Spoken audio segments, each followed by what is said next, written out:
चलिए देखिए हम क्या पढ़े थे, मौर्य प्रशासन। मौर्य प्रशासन में कल हमने एक ही देखा था, क्या केंद्रीय प्रशासन। मौर्य प्रशासन में पढ़ना क्या क्या हमने बताया कि हम लोग पढ़ेंगे मौर्य प्रशासन, ये इसका अध्ययन करना है प्रशासन। इसमें किसका किसको पढ़ना है, एक हमने बताया केंद्रीय प्रशासन, ये किसको देखना है। उसके बाद फिर क्या देखेंगे, प्रांतीय प्रशासन, प्रशासन इसका अध्ययन करना होगा। फिर उसके बाद न्यायिक प्रशासन, ठीक है। चलो भाई न्यायिक प्रशासन देख लेंगे, न्यायिक प्रशासन।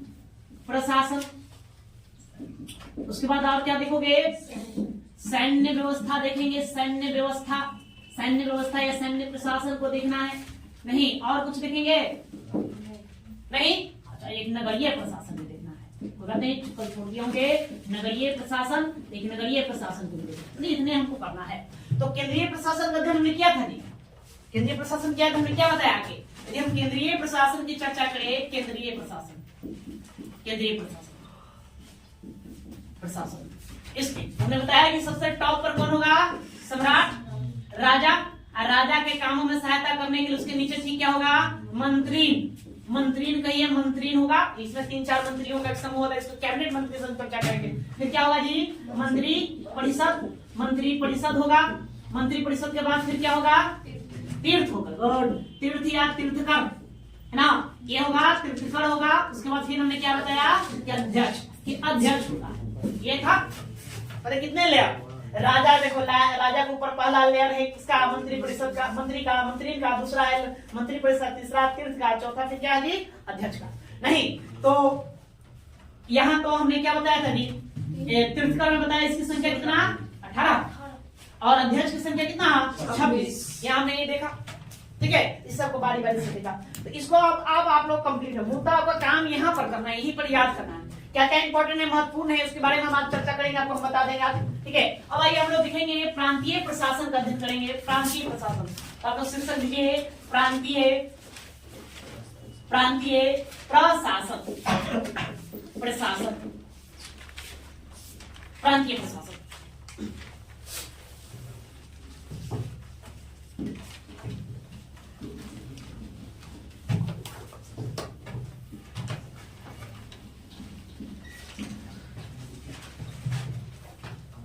प्रांत तो समझ गए, बताए थे नहीं। जैसे देखिए अभी इसकी तुलना हम राज्य से कर सकते हैं, जैसे बिहार एक क्या है, ये राज्य है ना, इस राज्य से हम तुलना करेंगे कि राज्य, तो राज्य बताइए, राज्य किससे मिलकर बना होता है, प्रमंडलों से है ना, प्रमंडलों से मिलकर बना होता है। अब प्रमंडल किससे मिलकर बना होता है, अनुमंडलों से, जिलों से, किससे, जिलों से मिलकर बना होता है, जिलों से।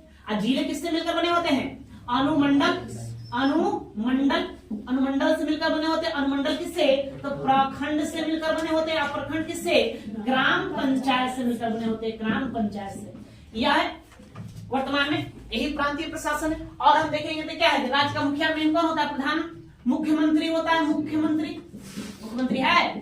तो मुख्यमंत्री के कामों में सहायता करने के लिए यहाँ की क्या होगा, एक मंत्री परिषद होगा।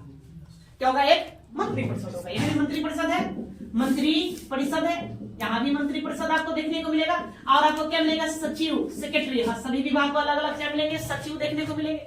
उसके बाद जिले में आएंगे तो है ना, उसके बाद में मतलब आप किसमें, प्रमंडलों में आएंगे तो यहाँ पर क्या मिलेंगे देखने को, आयुक्त मिलते हैं। आयुक्त, प्रमंडल का मेन अधिकारी कौन होता है, आयुक्त होता है ना, कमिश्नर जिसको कहते हैं, एक कमिश्नर ही, और वहाँ का प्रधान अधिकारी को हम कमिश्नर कहते हैं। ठीक, उसके नीचे फिर आएंगे तो फिर आपको क्या मिलेगा, जिला। जिला में मेन कौन होता है, जिलाधिकारी, उसको क्या कहते हैं, जिलाधिकारी, डिस्ट्रिक्ट मजिस्ट्रेट, जिलाधिकारी होते हैं। फिर उसके बाद नीचे आइए अनुमंडल में तो सब जिलाधिकारी, उप जिलाधिकारी, वहां पर क्या होता है, उप जिलाधिकारी। प्रखंड में क्या होते हैं जी, प्रखंड विकास पदाधिकारी। इस तरह चलते हैं।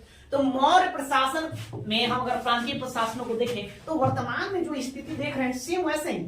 वहां भी जो प्रांतीय प्रशासन है, वहां का मुखिया कौन होगा, युवराज। बताए थे युवराज क्या होता है, प्रांतों का मेन मुखिया होता नहीं, युवराज होता था। और वहां भी एक प्रांतीय मंत्री परिषद देखने को मिलेंगे, जैसे राजा के कामों में सहायता करने के लिए वहां एक केंद्रीय मंत्री परिषद होता था। तो प्रांतों में भी क्या होगा, एक प्रांतीय मंत्री परिषद होगा। और उन प्रांतों को यहाँ बांटा गया है, किसमें बांटा गया, सब हमने दिखा दिया था। प्रांत के नीचे क्या आता है, मंडल, अब मंडल के नीचे आहार, जिला, विषय, और उसके ठीक नीचे स्थानीय या स्थानीय के ठीक नीचे द्रोणमुख, और द्रोणमुख के नीचे क्या कहेंगे उसको, खारविटिक, खाद्य के नीचे संग्रहण, और संग्रहण के नीचे फिर क्या आएगा, ग्राम आ जाएगा। सेम ये तो वही है लेयर, वही लेयर है। और वही क्या है आपका प्रांतीय प्रशासन, उसी को जानना है। तो यहाँ प्रांतीय प्रशासन बस उतना ही जाना, बस उसी को जाना जो पिछले क्लास में चर्चा करते हैं, वहां से कोई ज्यादा विशेष आज हम बता देंगे, है ना, कि कितने मंडल मिल करके राज्य थे, ठीक है, कितने द्रोणमुख थे, है ना, उस सब की संख्या को हम आज देखेंगे, बारीकी से बारी से देखेंगे। ओके, तो चलिए आप लोग लिखने का प्रयास करेंगे। लिखिए, यहाँ ज्यादा विशेष बात नहीं समझना, लिखने क्रम में आप सब बात को समझ जाएंगे।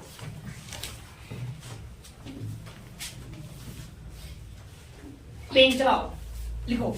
मौर्य साम्राज्य अनेक प्रांतों में विभक्त था। मौर्य साम्राज्य अनेक प्रांतों में विभक्त था।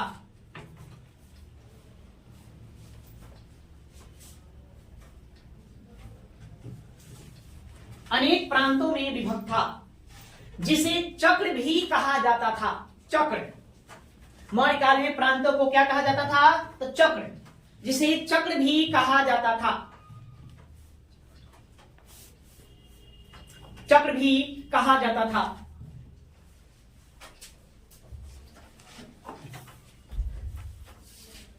कितनी संख्या थी मौर्य साम्राज्य में प्रांतों की?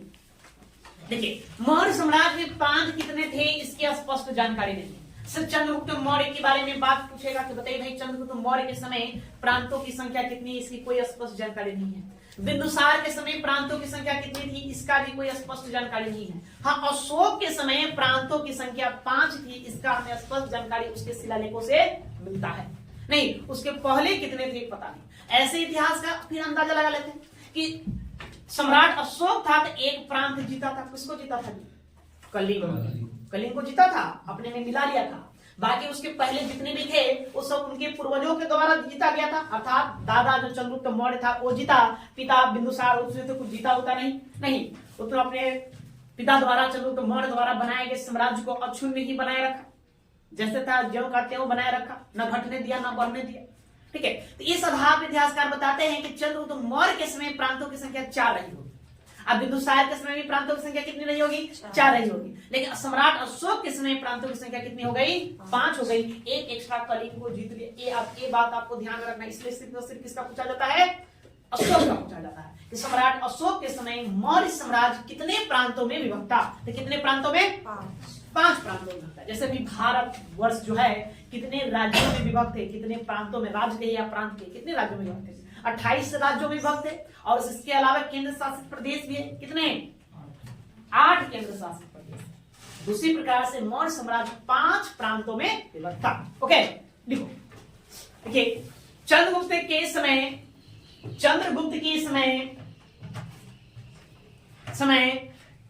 इन प्रांतों की संख्या के विषय में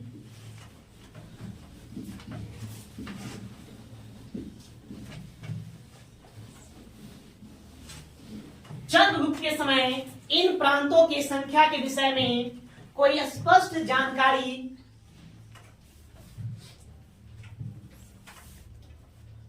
चंद्रगुप्त के समय इन प्रांतों के विषय में कोई स्पष्ट जानकारी नहीं मिलता है।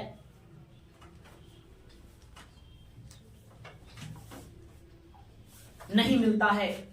लेकिन अशोक के समय 5 प्रांतों का उल्लेख मिलता है।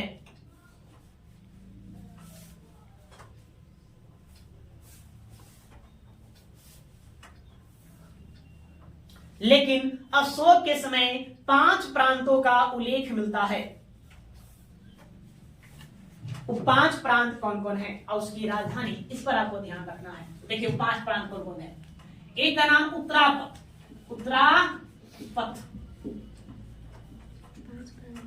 दूसरे प्रांत का नाम था दक्षिणापथ।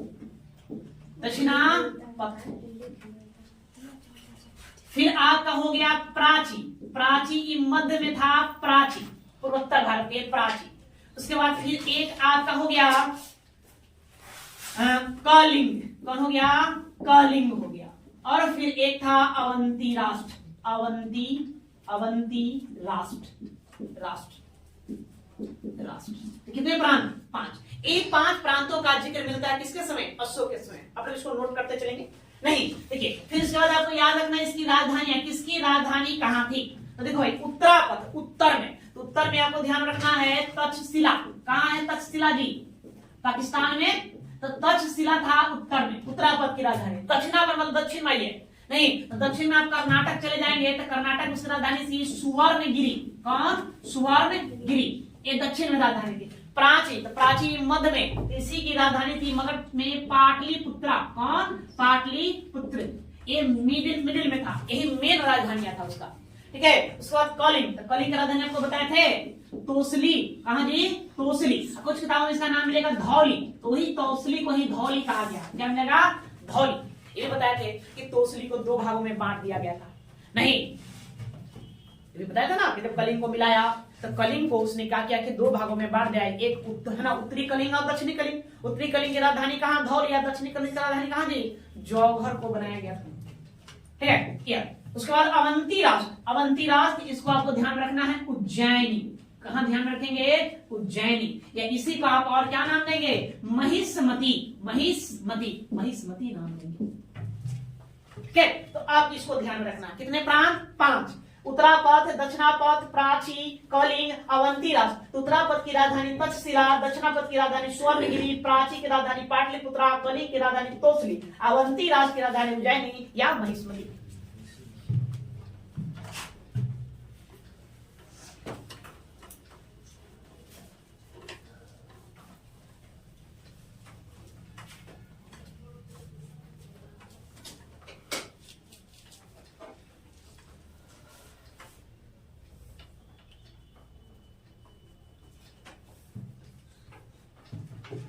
हो गया? चलो, इतना हो गया। अब इन प्रांतों का प्रमुख कौन? राज्य का प्रमुख तो राजा हो गया, सम्राट। इन प्रांतों का प्रमुख बताएं, क्या बताएं? कुमार। क्या बताएं जी? कुमार। नहीं, कौन होता था? राजकुल का कोई व्यक्ति होता था, राजकुमार होता, कुमार। इसी को हमें राष्ट्रीय भी कहा गया। इसी का और क्या नाम होता है? राष्ट्रीय। इसी को आर्य पुत्र भी कहा गया, आर्य पुत्र भी कहा गया। या आर्य पुत्र लिखो, लिखिए। इन प्रांतों का प्रमुख है, इन प्रांतों का प्रमुख है, प्रमुख राजकुल से संबंधित, राजकुल से संबंधित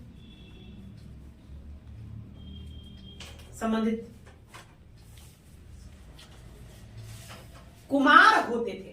कुमार, उसको क्या कहा गया? कुमार। कुमार होते थे। इन्हें राष्ट्रीय या आर्य पुत्र भी कहा जाता था। इन्हें राष्ट्रीय या आर्य पुत्र भी कहा जाता था।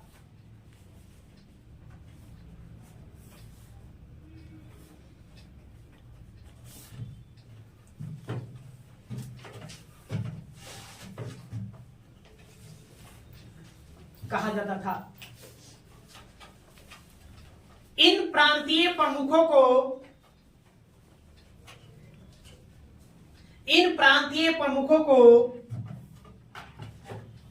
को 12,000 पन, 12,000 पन प्रतिवर्ष वेतन दिया जाता था। 12,000 पन प्रतिवर्ष वेतन दिया जाता था। पन मतलब उस समय की मुद्रा है, करेंसी। वर्तमान हम क्या कहते हैं? रुपया में कहते हैं। कितना मिलता है भाई? तो 50,000 रुपए, 60,000 रुपए मेरा सैलरी है। उसमें मिलता था 12,000 पन प्रतिवर्ष वेतन दिया जाता था। आगे, केंद्रीय मंत्रिपरिषद के भांति, केंद्रीय मंत्रिपरिषद की भांति, मंत्रिपरिषद की भांति प्रांतीय मंत्रिपरिषद का भी व्यवस्था था। या प्रांतों में मंत्रिपरिषद का भी व्यवस्था था।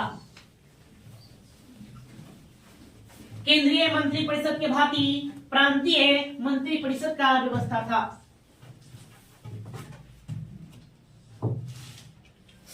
व्यवस्था था।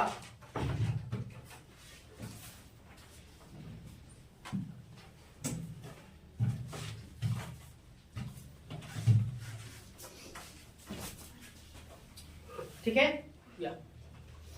आगे प्रांतों को कई मंडलों में बांटा गया था। प्रांतों को कई मंडलों में बांटा गया था।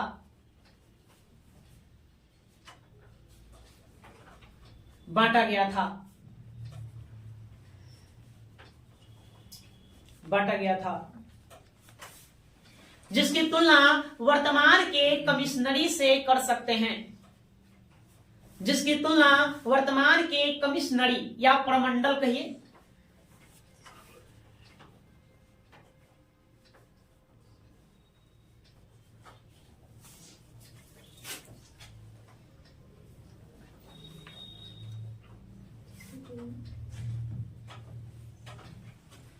जिसकी तुलना वर्तमान के कमिश्नरी से कर सकते हैं।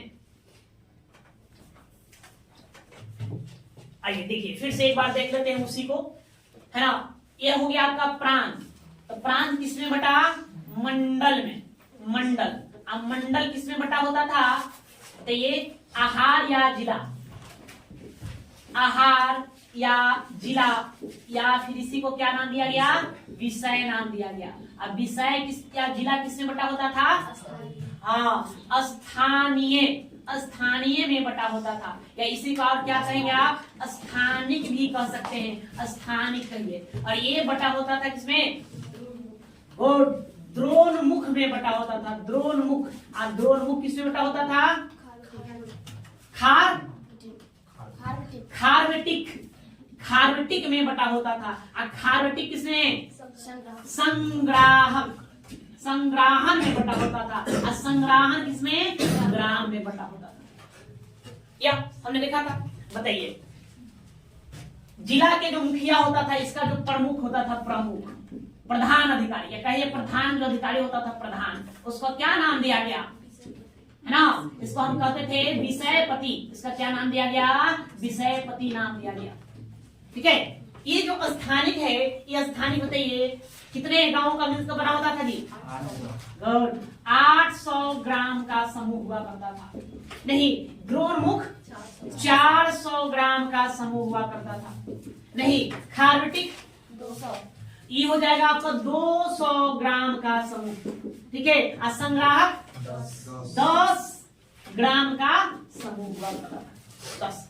अब देखो भाई, यहाँ आप सोचो, प्रश्न एक बार पूछा गया है नहीं कि बताइए मौर्य प्रशासन में, है ना, कि कितने द्रोणमुख थे?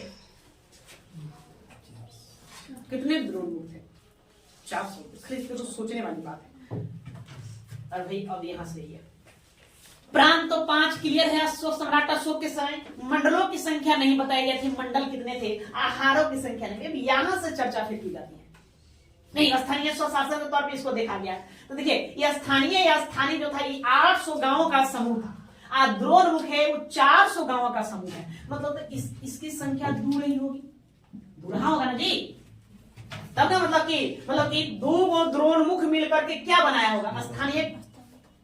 तब ना मतलब 400 और 400 कितना हो गया? 800 हो गया। गुड गुड, शाबाश। अब के तुम लोग सही पकड़ा। मतलब द्रोणमुख की संख्या कितनी हो गई? 2। मतलब 2 द्रोणमुख होगा, तब ना एक द्रोणमुख में 400, 2 द्रोणमुख में 800, वही मिलकर क्या बन गया? स्थानिक। उसी प्रकार बताइए खारवेटिक। खारवेटिक कितने रहे होंगे? कितने खारवेटिक मिल करके द्रोणमुख बना होगा? 2। नहीं, एक खारवेटिक में 200 गांव, तो 2 खारवेटिक में 400 गांव। 4 कैसे कह दोगे? हाँ जी बताओ, 4 होगा? एगो द्रोणमुख में 4 होगा। देखो भाई, एक खारवेटिक कितना? 200 गांव हो गया। तो 2 खारवेटिक मिलकर कितना हो गया? एक और खारवेटिक मिला दीजिए तो कितना? 200 हो गया। 200 गांव मतलब कितना? टोटल कितना? 400 गांव। जैसे ही 400 गांव बन गया, उसको हम क्या नाम दे देंगे? द्रोणमुख नाम। तो द्रोणमुख की संख्या 2 है ना? नहीं, संख्या 2 है। ठीक है। कितने हैं? 2। मतलब एक द्रोणमुख कितने खारवेटिक मिलकर के बनाएगा? 2। एक द्रोणमुख में 2 खारवेटिक। ऐसे आप समझिए, ऐसे। चलो हाँ, लेकिन अगर संख्या देखा जाए तो कितना हो जाएगा? 4 हो जाएगा। हो जाएगा जी, 4 हो जाएगा, है ना। तो आपको यहाँ नहीं आ गया। उसी प्रकार से ये संग्राहक कितने होंगे? एक संग्राहक मतलब कितने संग्राहक मिलकर के एक खारोटिक बनाएगा? 20 बनाएगा, है ना। कितने गांव मिलकर के एक संग्राहक बनाएगा? तो 10 गांव। अर्थात आप क्या कहेंगे? 10 ग्राम बराबर कितना? एक संग्राहन हो जाएगा। 10 गांव जैसे मिलेगा, एक को क्या बनेगा? संग्राहन बनेगा। अब बताइए कितने संग्राहन मिले तो एक खारोटिक हो?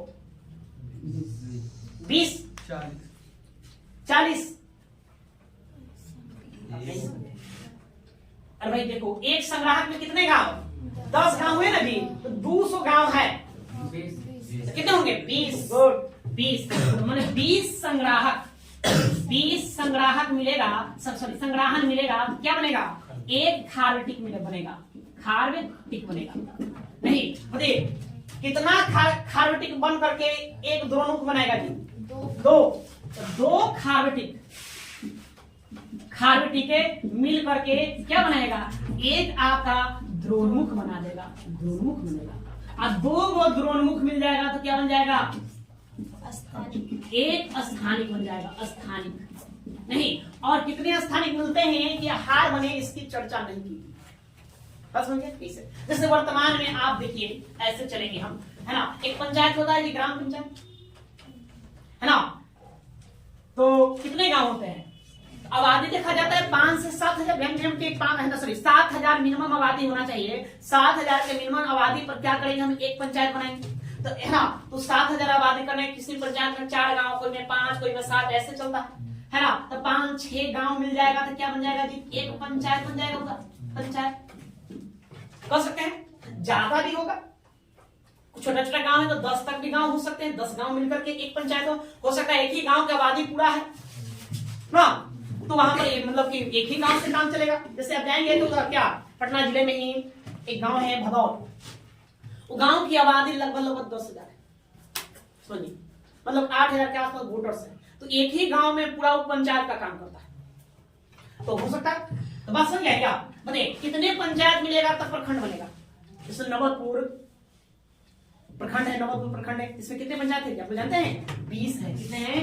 हाँ 20। तो 20 पंचायत है। कितने पंचायत है? 20 पंचायत। तो 20 पंचायत मिल करके क्या बनाता है? एक प्रखंड बनाता है। प्रखंड या अंचल बना रहा है, तो ज्यादा कम भी हो सकता है। एक जो अंचल बनाया, कितने अंचल मिलेंगे तो एक अनुमंडल बनेंगे? ये भी सवाल है। अनुमंडल कितना है?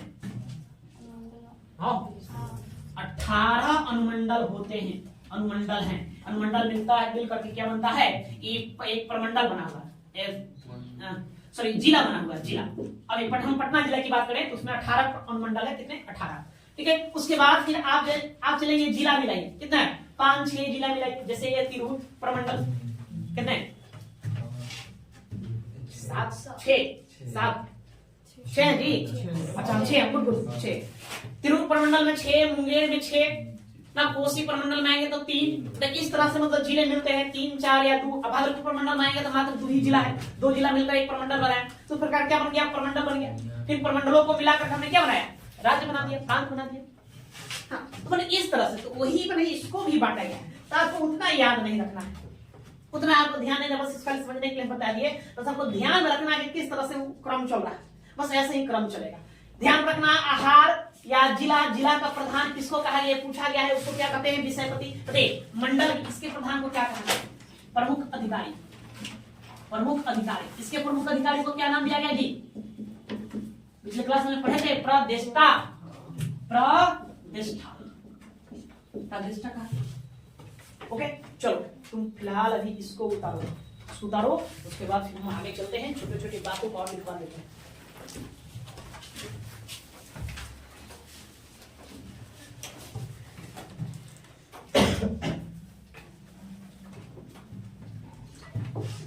इसका प्रधान अधिकारी आपको ध्यान रखना है, प्रधान अधिकारी। इसके प्रधान अधिकारी को गोप कहा गया, गोप। क्या कहा गया? गोप। और ग्राम, इसके प्रधान अधिकारी को कहा गया प्रधान अधिकारी। इसके प्रधान अधिकारी को कहा गया ग्रामिणी। अर्धांगिनी।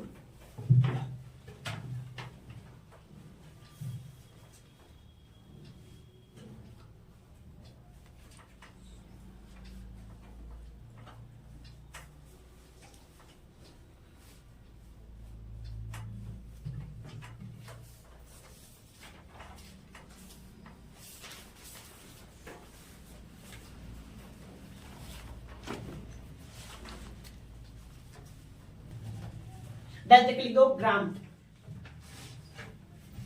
सबसे छोटी प्रशासनिक इकाई ग्राम।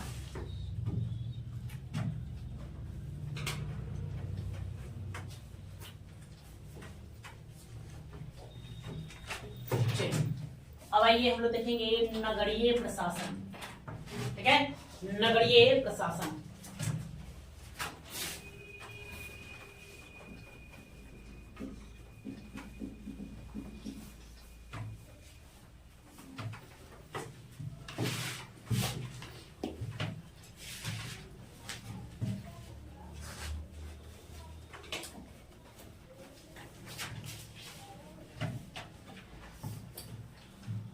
नगरीय देखिए, जो मौर्य काल में बड़े बड़े नगर थे उसका भी प्रशासन अलग से चलाया जाता है। जैसे भी देखें, नवोदपुर क्या है, नवोदपुर नगर पंचायत है, नवोदपुर गांव है ना, क्या है, ग्राम पंचायत। नवोदपुर आपका क्या है, एक मतलब कि ग्राम पंचायत है, मुखिया का भी चुनाव होता है। यह नगर पंचायत, नगर पंचायत में कुछ शहर है, उसी नवोदपुर अंचल में, थाने में, प्रखंड में कुछ गांवों को मिलाकर के हमने क्या नगर का दे दिया है। उसका शासन प्रशासन अलग चलता है, और जो ग्राम पंचायत उसका अलग चलता है। उसी प्रकार से मौर्य काल में जो नगर हुआ करते थे उसका प्रशासन हम अलग चलाते हैं। तो यहाँ ज्यादा विशेष नहीं जानना है। जैसे देखो, आपसे पूछा जाएगा प्रश्न, जो भी पूछा जाएगा तो बताइए मौर्यकालीन नगर व्यवस्था का विस्तृत उल्लेख कहाँ मिलता है। तो ये मिलेगा इंडिका पुस्तक में। किसमें मिलेगा, इंडिका। मेगास्थनीज द्वारा जो इंडिका पुस्तक लिखा गया है उसी में उसने मौर्यकालीन नगरीय शासन का विस्तृत व्याख्या किया है। अब अर्थशास्त्र में नगरीय शासन को नहीं ढूंढेंगे, किसमें ढूंढेंगे, इंडिका में ढूंढेंगे। मेगास्थनीज कहाँ रहता था, पाटलिपुत्रा में रहता था, तो उसने पाटलिपुत्रा के नगर की व्यवस्था के बारे में विस्तृत जानकारी दिया।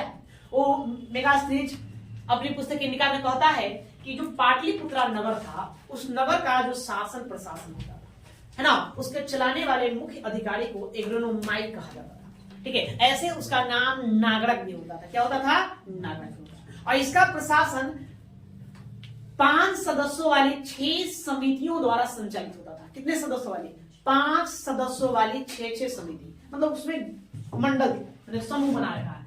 1 2 3 4 5 6 ऐसे करके 6 वो समिति बना दिया गया। और सब में कितने कितने मेंबर होते थे, 5 मेंबर होते थे। और सब का काम क्या था, अलग अलग। जैसे अभी देखो भाई, एक हम प्रखंड की बात करें तो प्रखंड के शासन चलाने के लिए क्या करते हैं। जैसे भी देखिए, जिला पटना एक जिला है, क्राइम को कंट्रोल करने के लिए हमें क्या बना रखा है, पुलिस व्यवस्था का स्थापना कर रखा है ना। उसका प्रधान अपना कौन होते हैं, एसपी महोदय होते हैं, एसएसपी महोदय, वो अपना उसको देखते हैं। जो भी जाति कार्य हो, विकास से संबंधित कार्य हो, उसको देखने के लिए फिर हमने क्या बना रखा है, जिलाधिकारी को बना रखा है। जिलाधिकारी उसको देखते हैं। साफ सफाइया करने के अलग से हमने बना रखा है। कर वसूलने के लिए अलग से बना रखा है नहीं बना रखा। उसी प्रकार से तब मौर्य काल में नगरों का जो प्रशासन होता था 6 समितियों द्वारा संचालित होता था। कितने समिति, 6 समिति। अब प्रत्येक समिति में कितने मेंबर, तब 5 मेंबर होते थे। तो कुल कितने हो गए, 30।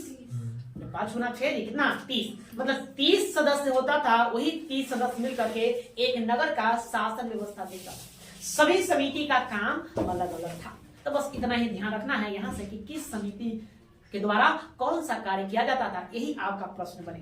ओके, चलो लिखो, कोई ज्यादा विशेष नहीं, आपको लिखने क्रम में समझ जाए। मौर्यों के नगर प्रशासन, मौर्यों के नगर प्रशासन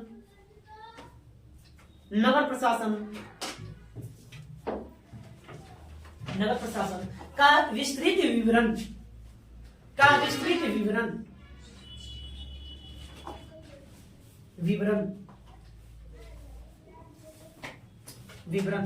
मेगास्थनीज की इंडिका से मिलता है, या मेगास्थनीज की इंडिका में मिलता है।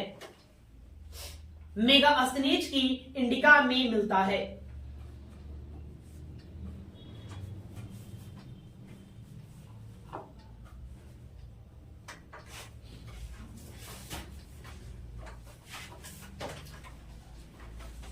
आगे, नगर का प्रशासन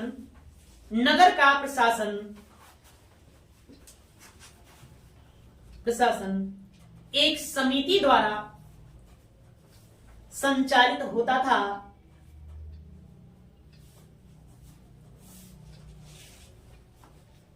एक समिति द्वारा संचालित होता था जिसका प्रधान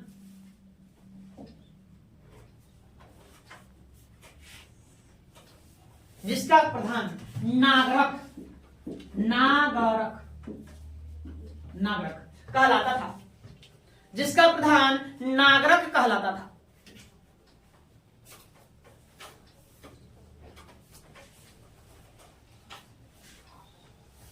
नागरक कहलाता था। जबकि मेगास्थनीज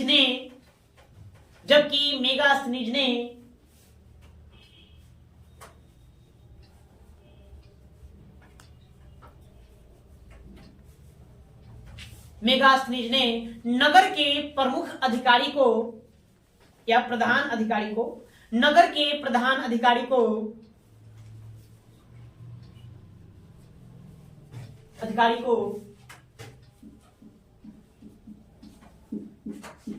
एस्ट्रोनोमोई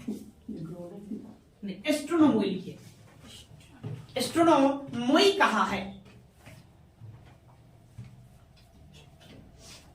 एस्ट्रोनोमोई कहा है।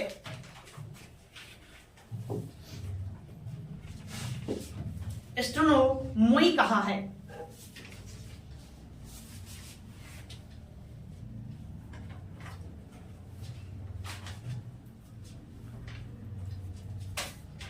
आगे, इंडिका में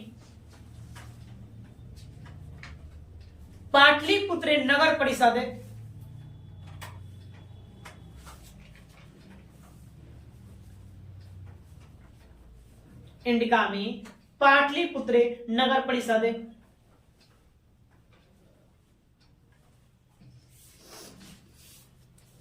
नगर परिषद की 5 सदस्यों वाली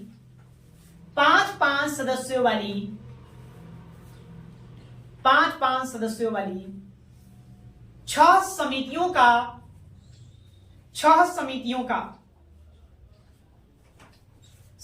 का कुल कितने हो गए? 30। कोष्ठ में लिख देंगे कुल 30। कोष्ठ में लिख लीजिए कुल सदस्य 30। 5 सदस्यों वाली 6 समितियों का उल्लेख मिलता है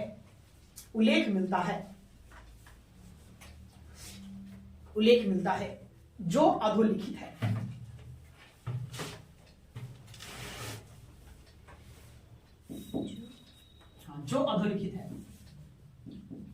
पहली समिति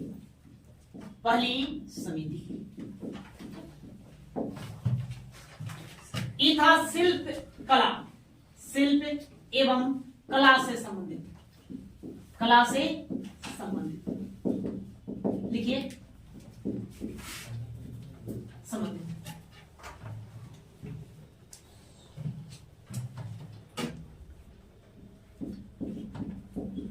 दूसरी समिति विदेशियों से संबंधित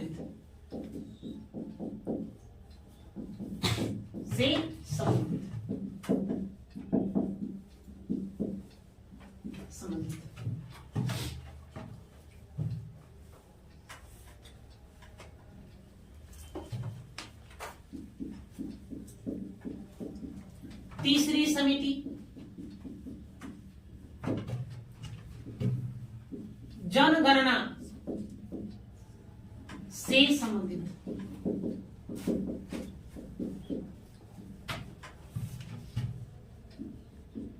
चौथी समिति व्यापार वाणिज्य से संबंधित।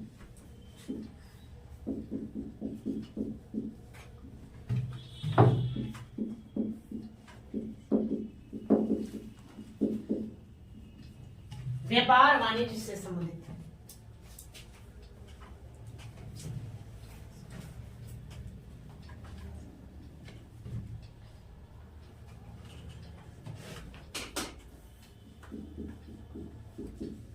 पांचवी समिति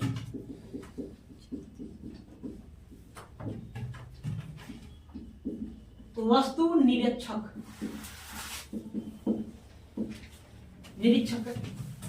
से संबंधित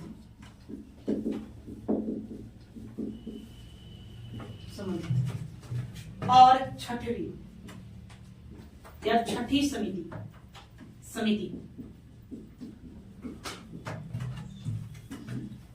कर निरीक्षण से संबंधित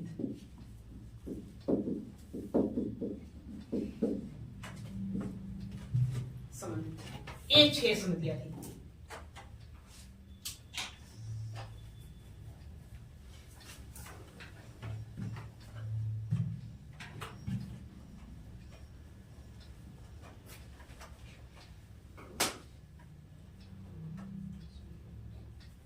हो गया नहीं?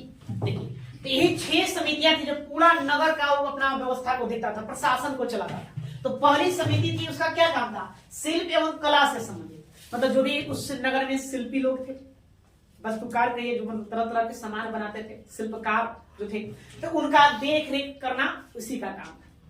नहीं, उसके लिए जो भी व्यवस्था चाहिए वो व्यवस्था देना इसका काम था, पहली समिति का काम था।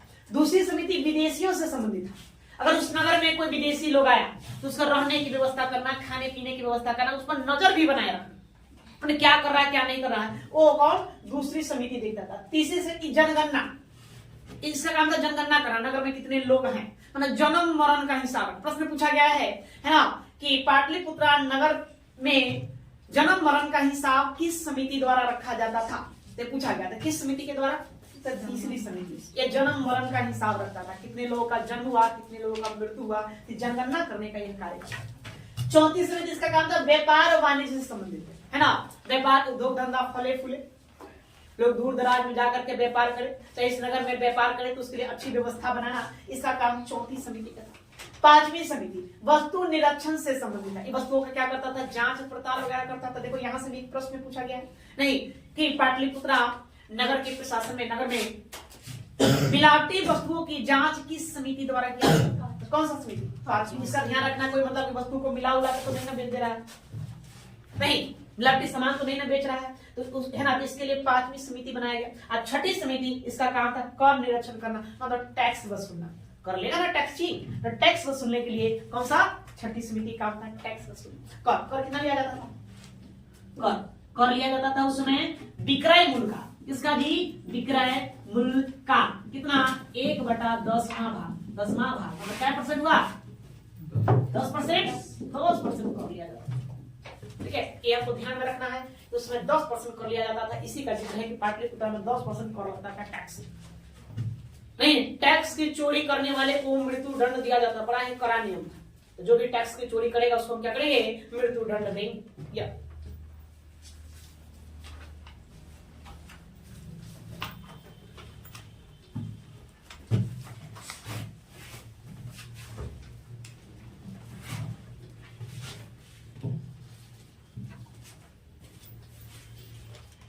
हो गया? क्लियर है? चलो देखो प्रश्न क्या क्या बनेगा यहाँ से प्रश्न समझ गए? प्रश्न सीधा सीधी, नगर प्रशासन नगर का प्रमुख अधिकारी को क्या कहेंगे? नगर के प्रमुख अधिकारी को क्या नाम दिया गया? नागरक नाम दिया गया। वही मेगास्नीज ने क्या नाम दिया है? एस्ट्रोनोमोई नाम दिया है। ये ध्यान रखना है। पाटलिपुत्र नगर का प्रशासन कितने समितियों द्वारा संचालित होता था? 6 समितियों द्वारा संचालित होता था। प्रत्येक समिति में कितने सदस्य? 5 सदस्य, मतलब कुल कितने सदस्य? 30। उस 30 सदस्यों के द्वारा होता था। कौन सा समिति क्या कार्य करता था उसको आपको क्या करना है? ध्यान में रखना। क्लियर हो गया? बस इतना ही यहाँ से जानना है, आप कुछ नहीं करना है। अब आइए सैन्य व्यवस्था या सैन्य प्रशासन, इसको रखेंगे सैन्य प्रशासन। सैन्य प्रशासन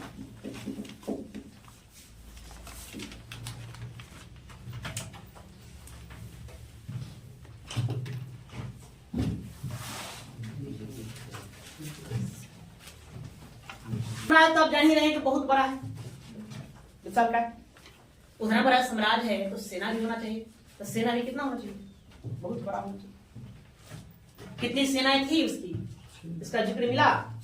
मैंने आपको बताया था प्लूटार्क क्या लिखता है कि चंद्रगुप्त मौर्य 6 लाख की सेना लेकर समस्त भारत को क्या क्या मतलब उतनी विशालकाय सेना। उसके सेना में पैदल सैनिक थे, गजरोही थे, हाथी भी था, अश्वरोही सेना था, है ना, घोड़े वाला सेना था। उसके बाद फिर आप क्या कर सकते हैं कि रथ था, रथों का भी जिक्र मिलता है कि रथ थे, नहीं जल सेना का भी जिक्र मिलता है, इतनी बड़ी सेना थी। इसका रख रखाव भी चाहिए, व्यवस्था नहीं। सेना का प्रधान अधिकारी को क्या कहा गया, शुरू में लिखा है तीर्थ में सेनापति। सेना का प्रधान अधिकारी कौन होता था, सेनापति होता था। सभी जगह सेनापति ही देखने को मिलेगा, यहाँ भी सेनापति होता। तो इसको भी हमें जानना है कि ये कैसे कैसे इसका रख रखाव होता था। पहले लिखो, देखिए तो देखिए, मौर्यों के पास एक विशाल सेना थी।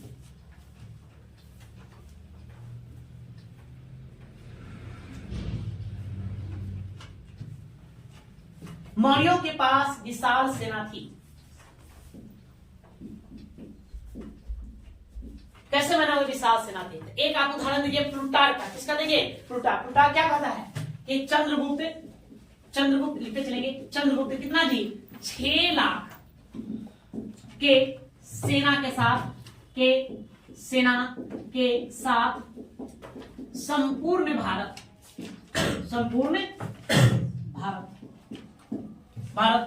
को रौंद डाला।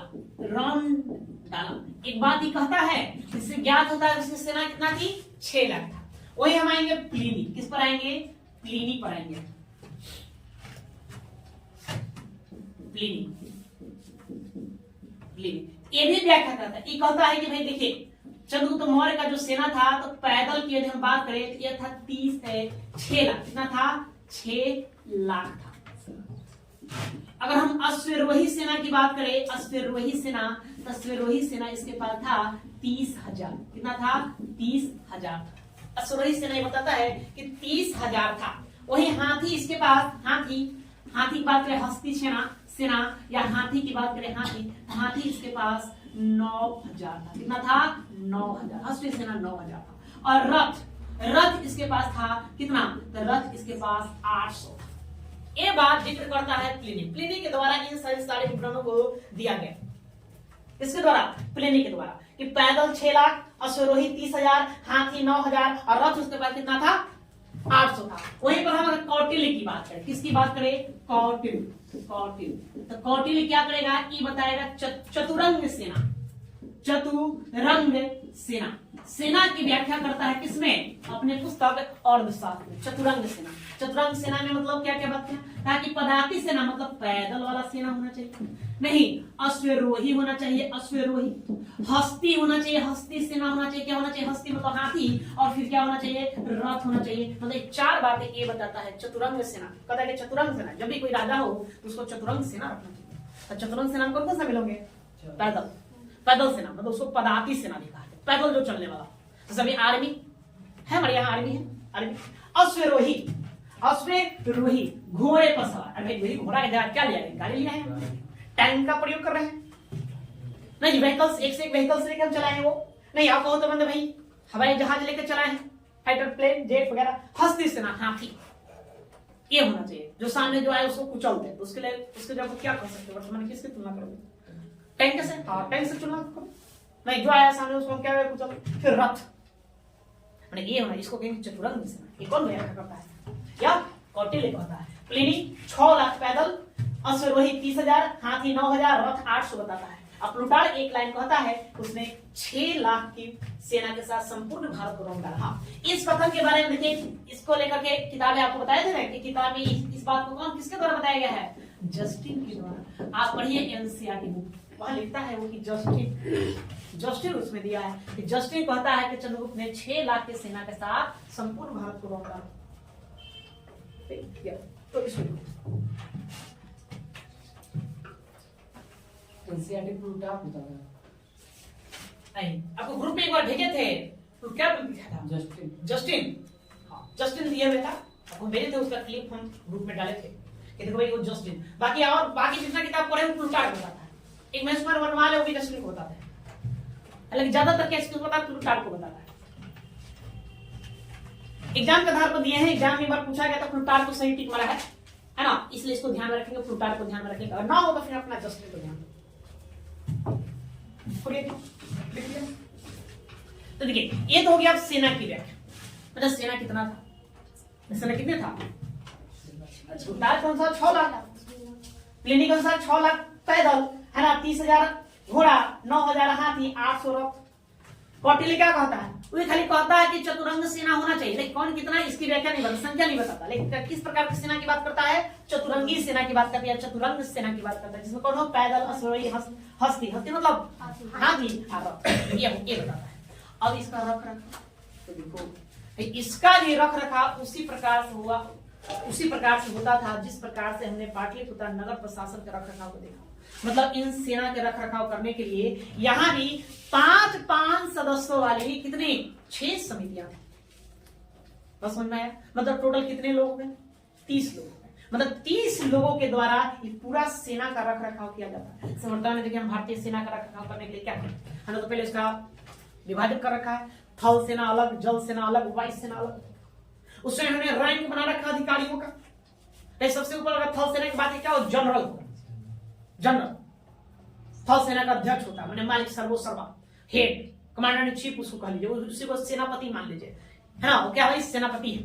उसके नीचे लेफ्टिनेंट जनरल है, ठीक है, जो अन्य टुकड़ियों को देखता है। उसी प्रकार से सबको क्या क्रम बना दिया गया।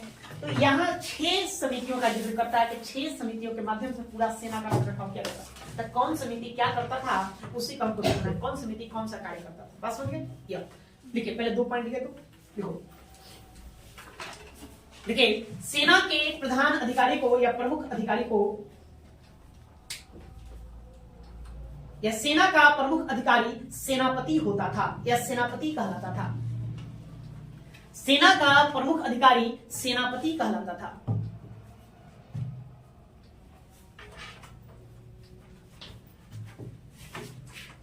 सेनापति कहलाता था।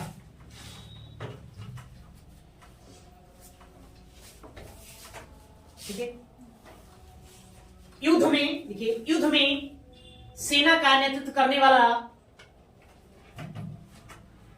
युद्ध में सेना का नेतृत्व करने वाला,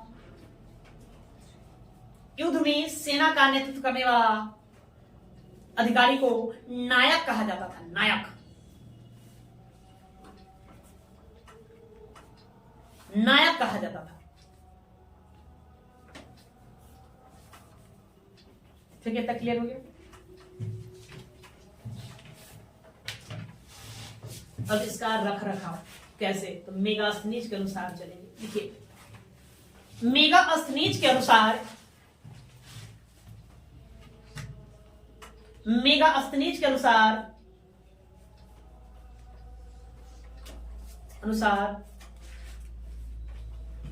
मौर्यों की इस विशाल सेना का रख रखाव, मौर्यों की इस विशाल सेना का रख रखाव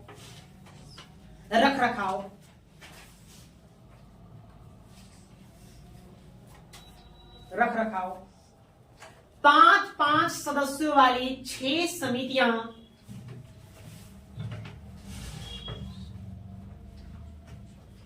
5 सदस्यों वाली 6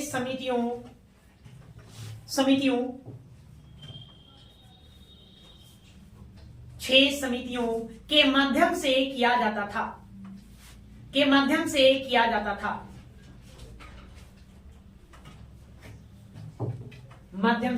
किया जाता था।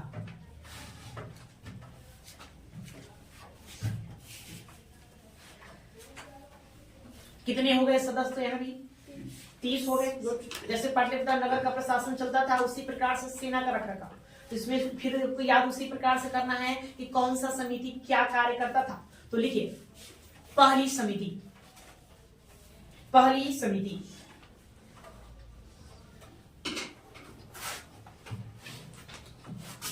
डैश दो, ये इसका काम था जल सेना की व्यवस्था करना।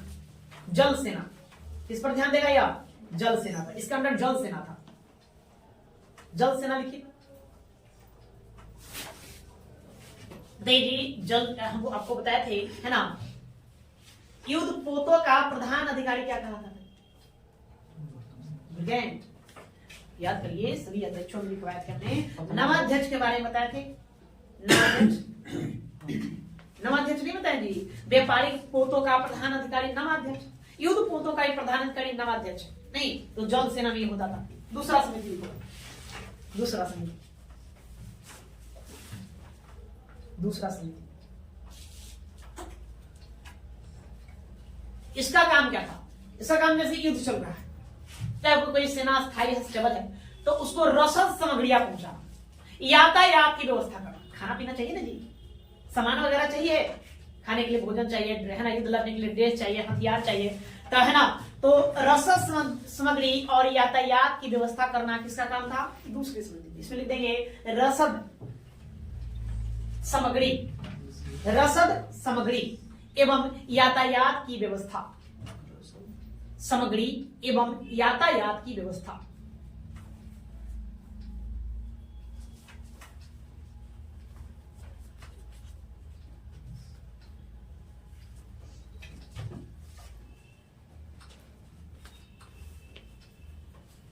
हो गया? अब देखो, अभी याद करना बड़ा आसान है, यहां से याद करना। पैदल, घोड़ा, हाथी, रथ। क्या करोगे? पैदल, घोड़ा, हाथी, रथ। कविता है रट्टा। मैंने पहला जो हुआ जल की हो गया, पहला समिति जल सेना का ध्यान रखता था। दूसरा समिति का क्या था? रसद सामग्री पहुंचाना, जितनी भी सेना है सबको रसद सामग्री पहुंचाना, यातायात की व्यवस्था करना। तीसरा पैदल सेना, चौथा अश्वरोही सेना, पांचवा हस्ती सेना और छठा रथ सेना। सब मतलब अलग अलग समितियों के द्वारा सबका देख रेख किया, मतलब एक ही व्यक्ति सब नहीं देखता था, सबका काम अलग अलग बटा हुआ था। आप उस पर ध्यान देंगे, आप उस पर ध्यान देंगे, आप उस पर ध्यान देंगे। हो गया? तब लिख दोगे ना?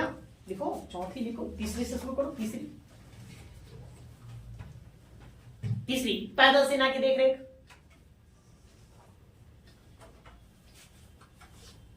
पैदल सेना की देखरेख, उस पर लिख देंगे घोड़ा। चौथा अश्वरोही सेना की देखरेख, पांचवा हस्ती सेना की देखरेख और छठा रथ सेना की व्यवस्था।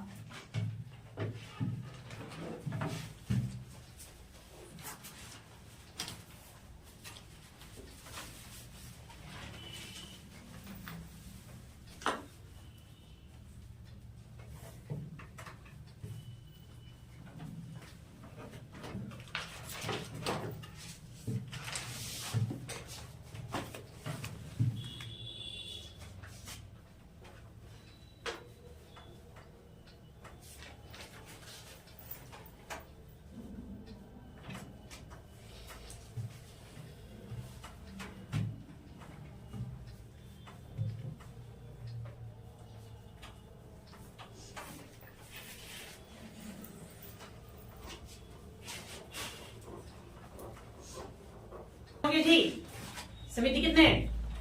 6। पहला जल, दूसरा को क्या करना? सामान की व्यवस्था करना था।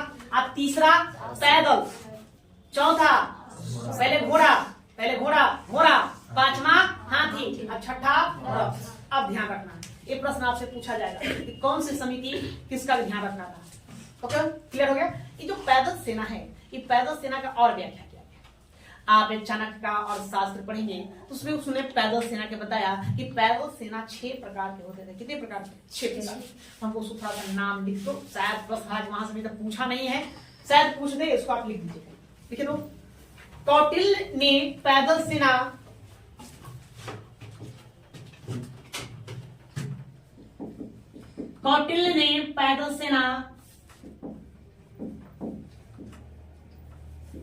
सेना के 6 भागों का उल्लेख किया है।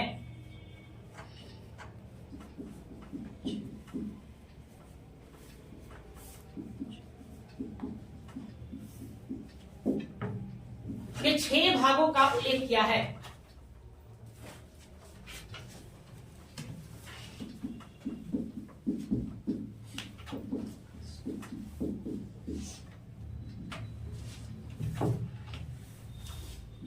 मित्र बल, अमित्र बल, श्रेणी बल, आंतरिक बल। ये 6 का व्याख्या किया है। कौन क्या है इसमें भी लिखवा देते हैं, आप लिखे पहले।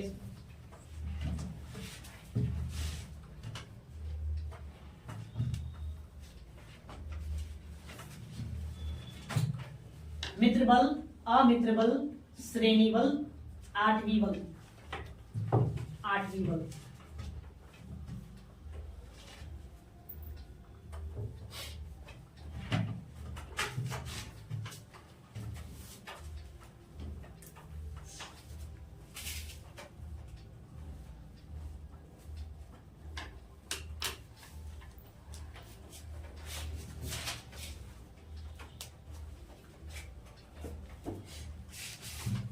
क्या देखो भाई, उन्होंने चाणक्य ने कहा कि भाई एक सेना, पैदल सेना कितने प्रकार, 6 सेना। मॉल, तो मॉल किसको कहा गया, जो अस्थायी रूप से सेना, अस्थायी, ये अस्थायी सेना था, परमानेंट। आर्मी है वर्तमान में परमानेंट अपना नौकरी कर रहा है, उसी राजा के यहाँ परमानेंट जो सेना में भर्ती है उसको कहा गया मॉल। ठीक है। मृतक, तो मृतक जो होता है ये किराए की सेना। ये कौन, किराए की सेना, किराए की सेना मतलब कि जरूरत पड़े तो भाड़ा देकर ओकरा बुला दिए, पैसा नहीं है भाई चलो युद्ध लड़ना है, नहीं तो तुम अपना घरे रहो, तो उसको कहा गया क्या, किराए की सेना। मृतक। मित्र बल, तो मित्र राष्ट्र की सेना, पड़ोस में तुम्हारा कोई मित्र है, पड़ोसी राजा जो मित्र है, जरूरत पड़े जब उसके हम सेना को मांगेंगे तो उसको क्या कहेंगे, उसको हम मित्र बल कहेंगे। मतलब कि मित्र राष्ट्र की सेना, मित्र राष्ट्र की सेना। अमित्र बल, युद्ध में बंदी बनाए गए कैदी, जिसको हमने जेलों में डाल रखा है, लेकिन जब जरूरत पड़े तो उसको हम सेना में लड़ने के लिए जब लिया गया तो उसी को हम क्या कहेंगे, अमित्र बल। मतलब बंदी बनाए गए कैदी, बंदी बनाए गए लोगों की सेना, लोगों की सेना, इसको हम क्या कहेंगे, अमित्र बल कहेंगे। श्रेणी बल, नहीं, जो युद्ध से जीविका चलाने वाले लोग, युद्ध से जीविका, जीविका चलाने वाले लोग, ठीक है। और आठवीं बल ये हो गया जंगली सेना, जो जंगलों में रहता है उसको भी हम सेना में लिया है, जंगली सेना। ये क्या हो गया, जंगली सेना। तो 6 प्रकार के पैदल सेनाओं का उल्लेख करता है कौन, चाणक्य के द्वारा किया गया है।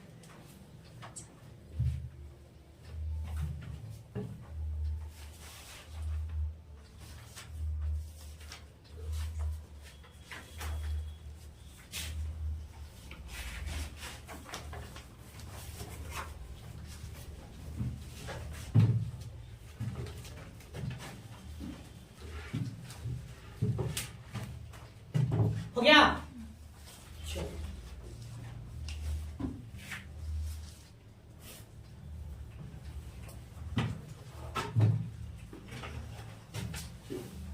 सैन्य विभाग के प्रधान अधिकारी क्या बताएं,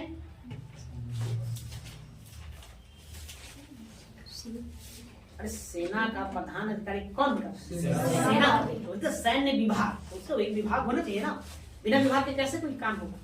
तो सैन्य विभाग का प्रधान अधिकारी कौन, सेनापति। कितना वेतन मिलता है तुमको बताइए, वेतन नहीं, तो सेनापति का जो वेतन था, सेनापति, सेनापति का वेतन, इसका वेतन ध्यान में रखना है कि 48,000 पन प्रति वर्ष, है ना। नायक, नायक बताएं, युद्ध में जो लड़ने वाला, जो सेना का नेतृत्व जो करने वाला, उसको क्या कहते हैं, नायक, है ना। तो नायक का जो वेतन होता था, इसका वेतन, इसका वेतन 12,000 पन प्रति वर्ष, 12,000 पन प्रति वर्ष, ये आपको ध्यान में रखना है। सेनापति का वेतन 48,000 पन प्रति वर्ष और नायक का वेतन 12,000 पन प्रति वर्ष।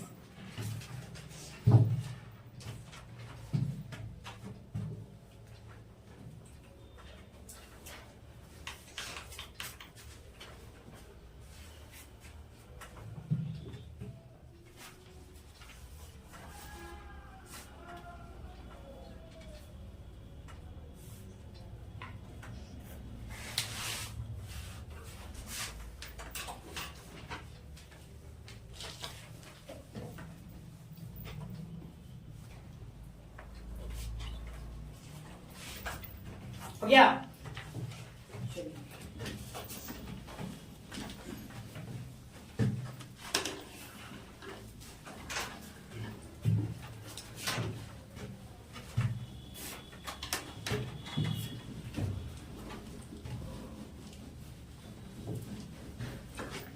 ये हो गया सैन्य व्यवस्था। और आगे चलिए, अब आइए हम लोग आगे चलते हैं गुप्तचर व्यवस्था। गुप्तचर व्यवस्था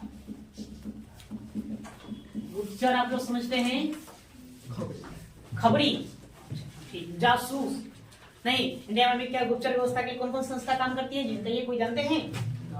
हाँ, गढ़, रा और NIA नहीं IB, ये होता है ना, लोग CID को भी कहते हैं, CID CID है ना, CBI, ये सब गुप्तचर संस्था। CBI ना रहे कि तो प्रत्यक्ष रूप सामने दिखे, जो दिखे ना गुप्त रूप से काम करे उसको क्या कहते हैं? गुप्तचर संस्था।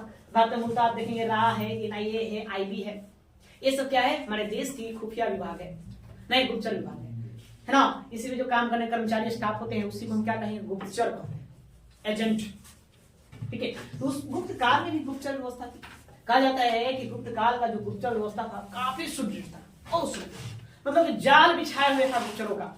चंद्रगुप्त मौर्य नहीं तो क्या हम जानेंगे कि मौर्यों की गुप्तचर व्यवस्था, मौर्यों आप लोग भी लिखते चलिए, मौर्यों की गुप्तचर व्यवस्था ज्यादा नहीं, थोड़ा सा जानना है इसमें। गुप्तचर व्यवस्था बहुत सुदृढ़ थी, बहुत सुदृढ़।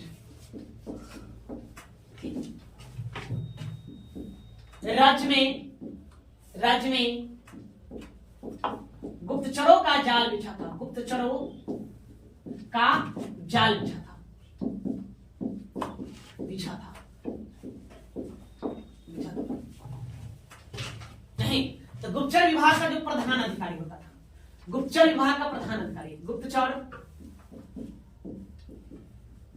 विभाग का प्रधान अधिकारी,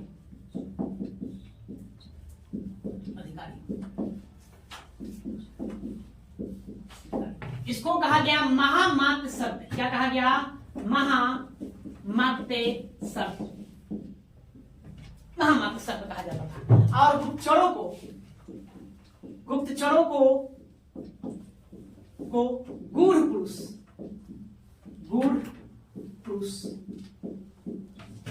कहा जाता था।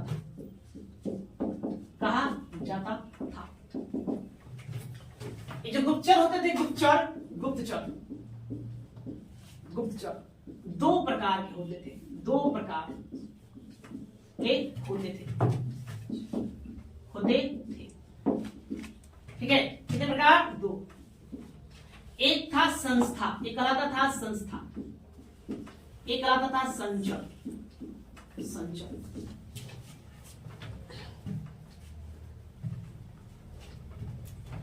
या संचरा की संचरा। जो संस्था होता था ये अस्थायी रूप से,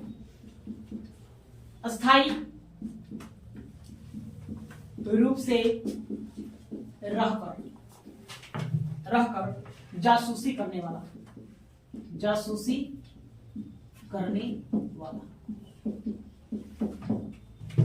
ये था भ्रमणशील जासूस।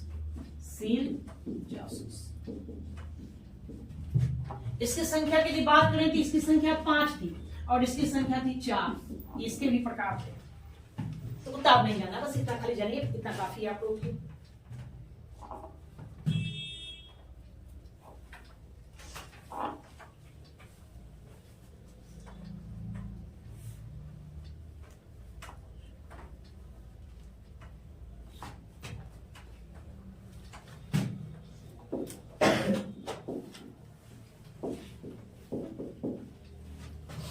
हो गया?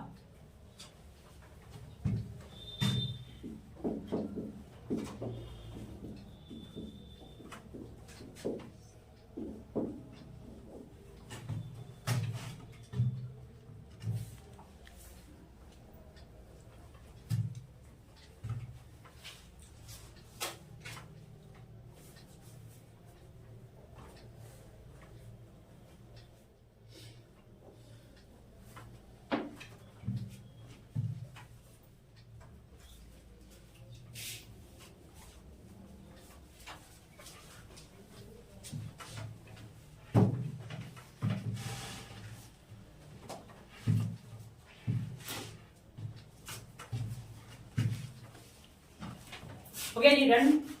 देखिए, तो गुप्तचर व्यवस्था हमको ज्यादा बातें नहीं याद रखना। क्या भाई कि मौर्यों में गुप्तचर व्यवस्था काफी सुदृढ़ थी। गुप्तचरों क्या बिछा रखा था? जाल। तो गुप्तचर विभाग का जो प्रधान अधिकारी था उसे क्या कहा गया? महामात्य सर। ये आपको याद करने वाली बात, यहां से प्रश्न पूछा गया कि गुप्तचर विभाग के प्रधान अधिकारी क्या कहा गया? महामात्य सर। उस वक्त गुप्तचरों को क्या कहा गया? ये बातें आपको याद रखना है। इसको क्या कहा गया? गुरु पुरुष कहा गया। क्या? गुरु पुरुष है ना। गुप्तचरों को गुरु पुरुष कहा गया। गुप्तचर कितने प्रकार के होते थे? दो। एक को कहा जाता था संस्था, एक को कहा जाता था संस्था। संस्था मतलब जो अस्थायी रूप से रह करके जासूसी करे। तो ये लोग रहते थे ज्यादातर राजमहल में। कहा रहता था? राजमहल। अब राजा है और राजा के विरुद्ध कोई षड्यंत्र कर रहा है, इसकी भी खबर राजा को रखना बनता है। तो उसके लिए उसने गुप्तचर लगा रखा था कि जाओ तुम देखते हो मंत्री संत्री सेनापति जो भी है युवराज सब पर नजर बनाए रखो, देखो कोई मेरे विरुद्ध कहीं षड्यंत्र नहीं ना रच रहा है कि राजा को हटा करके अपने राजा बन जाए। तो वो जो गुप्तचर होता है उसको क्या कहते थे? संस्था। ये 5 प्रकार मैंने कई तरह का भेष का आधार पर उसका प्रकार बनाया गया। तो अलग अलग भेष बनाया, अलग अलग नहीं लोग जो मतलब जो एक मतलब क्या कहते हैं राजमहल है नौकर का भेष बना कर रहा है, कोई राजमहल है सन्यासी साधु का भेष बना कर रहा है, ये राजमहल के बाहर बैठा हुआ सन्यासी का भेष बना कर रहा है। गुरु जो गृहपति मतलब जो मतलब गृहस्थ जीवन जी रहा है अपना आराम से क्या कर रहा है? वो जासूसी कर रहा है, ठीक है। या कोई सन्यासी के भेष में, कोई विद्यार्थी के भेष में, तो समझ आए? प्रकार है संख्या प्रकार होगा, संख्या नहीं। संख्या तो बहुत सारा असंख्य होंगे, प्रकार नहीं समझेंगे।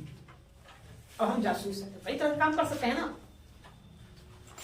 मान लो हमें जहाँ जासूसी करना है, हम वहाँ क्या भाई विद्यार्थी बन गए, फिल्म में देखते हो ना भाई जासूस विद्यार्थी बनकर स्कूल में दाखिला ले लिया, पढ़ रहा विद्यार्थी साथ बैठकर जासूस है। लेकिन उसका भेष का धातु उसको हम अलग प्रकार देंगे। कोई पहन माना चाहो अध्यापक बनकर टीचर बनकर यहाँ स्कूल में दाखिला ले लिया, स्कूल में मतलब ये चला गया, वहां पर वो जासूसी कर रहा है ना। पानी पूरी बेच रहे रोड के किनारे में, वहां भी जासूसी कर सकते हैं। तो वो प्रकार ये क्या होते थे? प्रकार होते थे। विद्यार्थी के भेष में, साधु के भेष में, सन्यासी के भेष में, गृहस्थ जीवन के भेष में, नौकर के भेष में, ये लोग रहते थे। उसको कहा गया संस्था। उसको क्या कहा गया? संस्था, जो अस्थायी रूप से रहकर जासूसी करे। एक है जासूसी भाई राज्य बहुत बड़ा है तो दूर दराज के क्षेत्रों में ही जाना, तो दूर दराज के क्षेत्रों में क्या हो रहा है उसकी भी जानकारी रखना, तो उसके लिए हमने जासूस लगा रखा। तो जासूस को हम कहेंगे संचर, जो भ्रमणशील होता था, मतलब घूम घूम कर जासूसी करने वाला। आज यहाँ है तो कल पता नहीं, उसको क्या है? संचरा। इसके प्रकार 4 अब है ना। किसमें कौन था इसमें आपको जानना नहीं था, जानना नहीं है ना। कौन किस प्रकार का है उसका उतना हिसाब नहीं लगाना है, बस ये ध्यान में रखना है।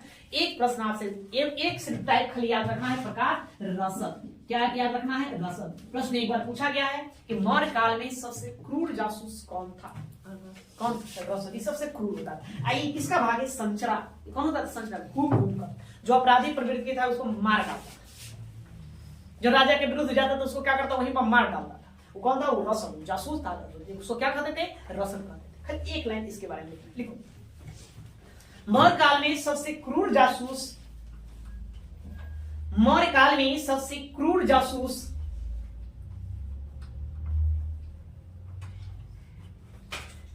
सबसे क्रूर जासूस रसद था। रसद था।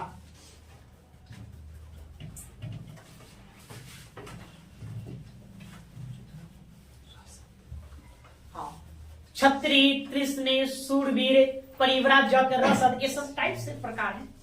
तो आपको नहीं जाना, बस क्या जानिए किसके बारे में? रसद के बारे में जानिए। ये क्या था? सबसे क्षत्रिय जो था वो क्या बोलते हैं? प्रशिक्षित लेने वाला था, ट्रेनिंग में था, ट्रेनिंग में। परिव्राजक उस साधु के भेष में था, सन्यासी के भेष में था, समझे? इस तरह से इतना जानिए। अब आइए उसके अलावा अब देखिए 2 बातें और आपको जानना है। एक है वेतन, ये भी एक जासूस ही था, लेकिन यह जासूस दूसरे देश में रहता था। दूसरे देश जैसे इंडिया है, इंडिया का जासूस क्या चाइना में नहीं मिलेगा? मिलेगा। हर देश का जासूस हर देश में होता है। तो क्या रहता है? जाके कहता है कि हम जासूस हैं, नहीं ना, क्या करेगा? वेशभूषा बदल लेगा, वहां जाएगा, वहां काम कर रहा होगा या नौकरी करेगा। तो ऐसे ही मौर्य काल में भी ये भी क्या करता है? यमन देश, जो मतलब ईरान इराक के क्षेत्रों में जो भी प्रांत थे, देश थे, उन देशों में अपना जासूस को रखता था। वहीं पर रह करके कोई काम धंधा करता था, या फिर उसके यहाँ उस राजा के यहाँ नौकरी करता था, या दरबार में ही नौकरी करा, यह पता करने के लिए, देखने के लिए कि कहीं ये षड्यंत्र तो नहीं रच रहा कि मौर्य सम्राट पर आक्रमण कर देना है, ये भी तो खतरा है। इसलिए वैसे जासूस को क्या कहा गया? उभय वेतन। मतलब वैसे जासूस जो दूसरे देशों में रह करके जासूसी करता था उसको क्या कहा गया? उभय वेतन कहा गया। रक्षिण तो इतना बड़ा राज्य है तो सबका सेना काम कर लेगा। वर्तमान भारत में सेना है ना जी, तो सेना क्या करता है? सीमाओं की रक्षा करता है। देश के अंदर क्राइम को कंट्रोल करने के लिए क्या पुलिस है। तो मौर्य काल में पुलिस विभाग का नाम था रक्षिण। क्या नाम था? रक्षिण। ये क्या था? पुलिस विभाग था, जो राज्य के अंदर, प्रांत के अंदर क्राइम को कंट्रोल करने का, नियंत्रित करने का काम करता था। तो दोनों बात समझ गए, उभय वेतन और रक्षिण। रक्षिण क्या हो गया? पुलिस विभाग हो गया। उभय वेतन दूसरे देशों में रहकर जासूसी करने वाले जासूस। समझे? या तो लिखो उभय वेतन, लिख कर जाए।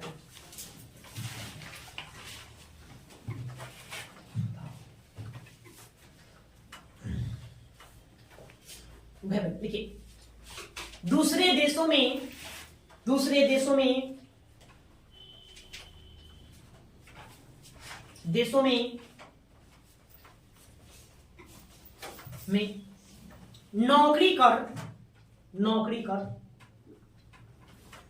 नौकरी कर या अस्थायी रूप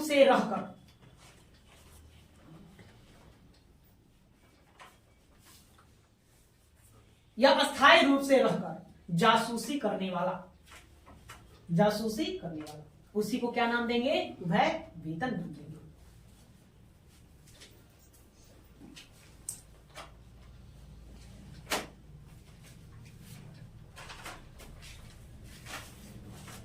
दूसरा आप रक्षिण लिखकर डैश दीजिए।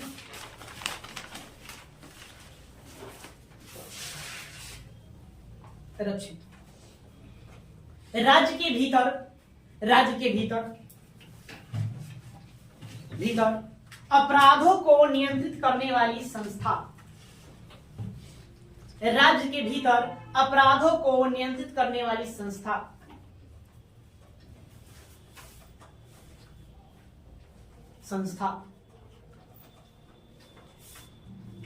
करने वाली संस्था।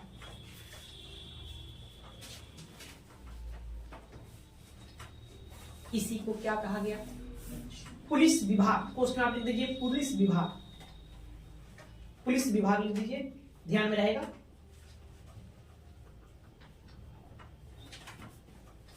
अच्छा पूछ देगा आपसे कि रक्षिण का प्रधान अधिकारी कौन होता था? क्या बताओगे? है ना, दंडपाल। क्या होता था? दंडपाल। लिख दो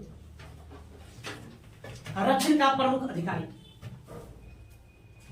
दंडपाल।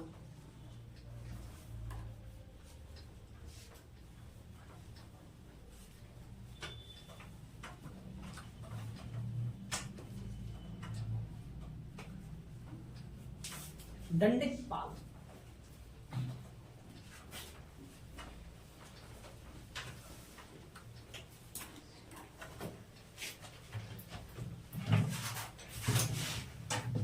ठीक है, तो थोड़ी सी और इसमें भी आपको जानकारी लेना है ना। कल भर का क्लास रहेगा, उसके बाद इसको हम समाप्त कर देंगे। आज फिर इतना ही रहने देते हैं।